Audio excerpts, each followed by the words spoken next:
Bueno, primero que nada, ¿cómo están? Espero que estén muy bien. Buenos días. Vamos a trabajar en economía, señores estudiantes de 11. Espero que estén muy bien. Imagínense ustedes que nosotros ya el año pasado en décimo trabajamos absolutamente todo lo que tuvo que ver con las empresas. Ya supimos todo lo que es empresa y muchos de ustedes hasta pudieron montar algunas empresitas. Empresas que cambiaron completamente. Si ustedes quieren ver mi video de las empresas, pueden meterse a economía de décimo y ahí pueden ver lo que trabajamos sobre empresas o lo que estamos haciendo sobre las nuevas empresas virtuales con los chicos de décimo. En fin, imagínense ustedes, señores estudiantes de 11, que lo que nosotros ya vimos: microeconomía, PIB, PNB y todo este tipo de elementos que hacen parte de la macroeconomía. Pero ¿qué pasa cuando dentro del modelo económico una empresa la embarra? Y les voy a comentar hoy la historia de una empresa que se llama Enron o Eron. Si ustedes la buscan, se llama Eron. Imagínense ustedes que esta empresa nace alrededor de 1985, nace en Nebraska, en los Estados Unidos. Es una empresa de tipo energético. Se encarga de la elaboración, o se encarga de la distribución principalmente de energía hacia pues los diferentes puntos de los Estados Unidos. Eron fue una de las empresas más prestigiosas de los Estados Unidos, muchísimo más que tal vez en algún momento o en su momento Microsoft, ¿saben? Resulta que ese elemento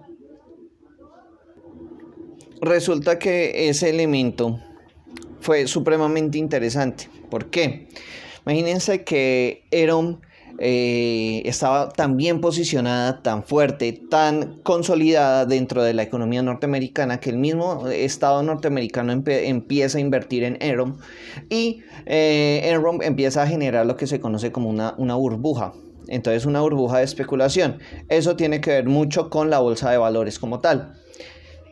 Y Enron, como empieza a funcionar o a generar una burbuja de especulación, lo que pasa después con Enron es que empezaban, cuando ustedes vieron Betty la Fea, recuerden que don Armando le dice a Betty que maquille los informes para que pues tuvieran o tuviesen la posibilidad de quedar bien en la junta directiva. Eso era lo que hacía Enron, maquillaba los informes. Entonces las pérdidas las maquillaba como ganancias y empieza a generarse un fraude de capitales, y un fraude donde empieza a haber una gran especulación dentro del mismo sistema económico que planteó. Entonces, el maquillaje de esos informes no solamente era solamente la punta del iceberg, porque la energía que estaba dando Enron no era lo suficientemente productiva, uno, y aparte de que no era lo suficientemente productiva la energía que estaba dando Enron, se generó, el mismo Estado norteamericano ayudó a quebrar Enron. Me explico. Enron, el Estado norteamericano amplió las ventajas y las libertades, lo que hizo que las empresas norteamericanas de energía tuviesen que competir con empresas de otros países, ¿sí? Y las empresas de otros países generaban mucho más elementos energéticos que la misma Enron. Entonces Enron empezó ahí su declive. Entonces maquillaban los informes. Aparte de que maquillaban los informes, el mismo Estado norteamericano le estaba haciendo la judía. La junta directiva estaba robándose el dinero de esos elementos, del elemento de qué, de lo que se ganaba en Enron. Bueno, ¿cuál fue el problema como tal? Que la bajada de las regulaciones hicieron que el Estado empezara con el gran daño que después iba a sugerir en el 2008. Entonces, en el 2008 recuerden que hay un problema gigantesco, y ese problema gigantesco va a ser la caída de la Bolsa de Valores de Nueva York en el 2008, sí. Entonces eso fue la punta como tal del iceberg. ¿Listo? ¿Qué es lo que yo quiero que entiendan con esto? Resulta que la especulación es la principal base de cómo trabaja la economía mundial. Es decir, ¿quién me puede decir en un momento dado por qué el petróleo está costando ahorita un número negativo, alrededor de menos $22, si antes el barril de petróleo estaba alrededor de los $70-80, ¿sí? Entonces todo ese tipo de preguntas son las que nos estamos haciendo con base en la economía actual. ¿Qué es lo que tenemos que hacer o cómo tenemos que trabajar? Imagínense ustedes que como Enron, muchas empresas en la actualidad van a quebrar por el mismo estado.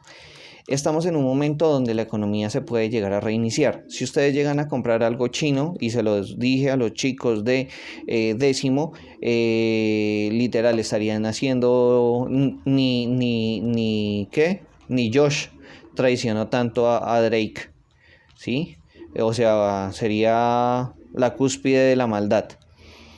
Lo que yo les sugiero, por favor, es que no compren nada chino y compren elementos o empresas colombianas. Eso es lo primero que tienen que hacer para poder solventar la economía. Ustedes me dicen, bueno, ¿cómo hacemos para que ayudar a nuestros papás? ¿Cómo vemos este panorama para poder elaborar un desarrollo? Y el desarrollo se elabora de una u otra manera muy sencilla. El desarrollo ustedes lo van a elaborar teniendo en cuenta de que tienen que comprar lo nacional. Así sea un poquito más costoso, pero lo nacional es lo que les da el dinero. Por ejemplo, en vez de estar comprando buzos Tommy, compren buzos colombianos, Arturo Calle. Entonces eso les va a permitir o eso le permite a la industria colombiana surgir. No debemos comprar absolutamente ninguna empresa extranjera, por lo menos en 2-3 años. Sí, pues yo haciendo cálculos más o menos, si 30 millones de personas llegan a entender mi mensaje y solamente compramos productos colombianos, nada China, nada hecho en China y nada hecho en otros países, la economía colombiana y los empresarios colombianos van a legitimarse y de una u otra manera volver a crecer. Ese es como el pensamiento que estaba analizando. En fin, ¿qué es lo que tenemos que hacer? Imagínense que como Enron empieza a quebrar, la economía norteamericana también comienza a quebrar. Y primero fue su fraude energético y no solamente fue un fraude energético. Enron fue como la punta del iceberg. Después llega otro fraude y es el fraude de una empresa que se encargaba de elaborar medicamentos, una farmacéutica. Y esta farmacéutica lo que hacía era socia de algo que ustedes conocen y es Johnson & Johnson.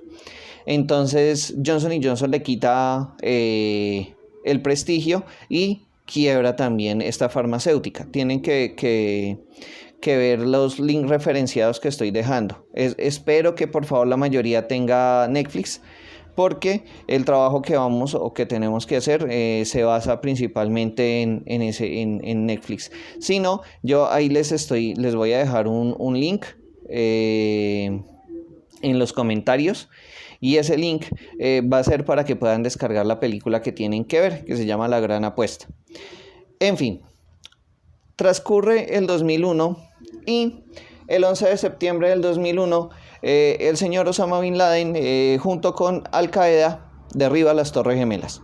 Entonces eso le da la potestad al señor George Bush para atacar Irak, y después de que ataca Irak, entonces la crisis que venía para el 2001 se mitiga, porque la guerra lo que hace es recuperar recursos petroleros en Texas, y esos recursos petroleros son los que usa Estados Unidos o los que usó hasta el 2007. Entonces imagínense ustedes que se empieza a generar algo muy importante que se llamó la burbuja especulativa. ¿Y de qué trataba la burbuja especulativa? La burbuja especulativa es que toda la gente podía llegar a tener casa propia. Entonces los norteamericanos empezaron a hacerse de condominios, empezaron a hacerse de casas, empezaron a hacerse de propiedades que las empezaban a pagar como tal con los bancos a tasas de interés que eran supremamente bajos. Entonces la inversión en estas tasas de interés era supremamente viable porque no tenía ningún riesgo. Era lo que se conocía como los fondos tortuga. Los fondos tortuga se encargaban de minimizar el riesgo del comprador. Digamos, en Colombia los bonos tortuga o los bonos de vivienda se conocen como CDT. Entonces los CDT se encargan, digamos que usted se ganó una lotería, entonces cuando usted se gana la lotería, usted dice, no, yo no puedo tener toda esta plata acá, voy a invertir en el banco. Entonces en el banco ustedes compran un CDT y el CDT lo que va a hacer es, eso se va para vivienda, y como la vivienda es tan sólida, o sea, la vivienda empieza a recuperar créditos, entonces no va a haber pérdidas, entonces su plata va a estar segura en Colombia. En Estados Unidos no fue así porque se empezó a generar una cosa que se llamó la burbuja inmobiliaria. Entonces la burbuja inmobiliaria lo que hizo fue empezar a inflarse. La burbuja inmobiliaria se empieza a inflar y se destruye en el 2008. ¿Por qué? Porque la gente estaba quedando desempleada. ¿Sí? Hay que tener en cuenta el Katrina, el huracán Katrina, toda una serie de elementos. El petróleo ya no estaba dando tanta plata en Irak. Bueno, y como pasa toda esta serie de elementos, entonces la economía norteamericana quiebra. Y como la economía norteamericana quiebra, entonces la gente ya no puede pagar, los bancos, como ya la gente no puede pagar, entonces lo que hace el gobierno de Obama en ese momento es coger y darle una inyección a los bancos. ¿Quién terminó pagando, mejor dicho, todo eso? Porque eso fue culpa de los bancos. Los bancos no pueden hacer préstamos a gente que no lo pueda pagar. Eso es la base de la banca. Y bueno, entonces los bancos decían, no, es que la gente lo podía pagar en algún momento, pero pues hay que tener en cuenta que mucha gente se quedaba sin empleo. Entonces mucha gente, como dejó de pagar, empezaron a embargar y los bancos empezaron a llenar de propiedades. Hay una película que ustedes tienen que ver, les voy a dejar el link, la película como tal, y eso la van a ver en estas horas de clase, por eso es que la cortamos tan rápido. Resulta que la película se llama La Gran Apuesta. Es una película bastante buena y les va a explicar absolutamente los elementos de la bolsa de valores y por qué la bolsa de valores quiebra como tal en el 2008 en Nueva York. Ese elemento se basa en la macroeconomía y ese elemento lo quiero discutir con ustedes en la clase que vamos a tener dentro de 8 días. Entonces, con base en La Gran Apuesta, van a trabajar, van a hacer la lectura, la buscan por internet, La Gran Apuesta. Hay una página en internet que se llama Compucali que les permite a ustedes descargar películas y videos y este tipo de cosas. Entonces búsquenla por ese lado, les puede ayudar. Y después de ese elemento, lo que van a hacer es verla y dentro de 8 días, después de que la veamos, vamos a trabajar. ¿Les parece muy bien? Espero que estén muy bien, que tengan un bendecido día y por favor vean la película porque la voy a preguntar. Que estén bien.